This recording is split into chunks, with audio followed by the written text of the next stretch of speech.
yari umukire cyane. Intambwe ze zahinduye agaciro k'amafaranga. Mu kinyejana cya 13 West Africa, muri Empire ya Mali, munsi y'ubutayu bwa Sahara, ku ntebe y'ubwami hicaye umugabo utuje n'amaso yoroheje n'ubutunzi isi itabasha kubara. Zahabu yaramenekaga, nta mazi avuguka mu isoko.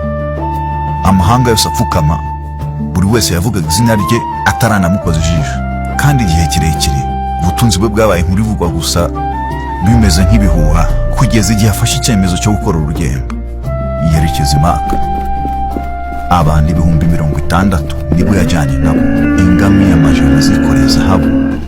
Zahabu yatangaga kuvumba ku bakene, ku masoko ndetse no ku mijyi yose ahaciye. Isi yose yarahungabanye.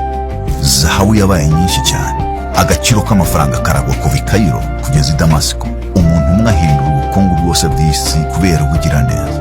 Abanyabwenge bandika amateka y'izina rye, abashushanya yambaye ikamba.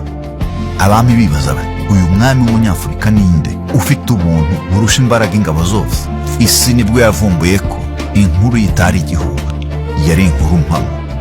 Yagarutse muri Mali afite abahanga, abashushanya ndetse n'abasizi. Yahise ahindura Mali umurwa w'ubwenge wa Afurika.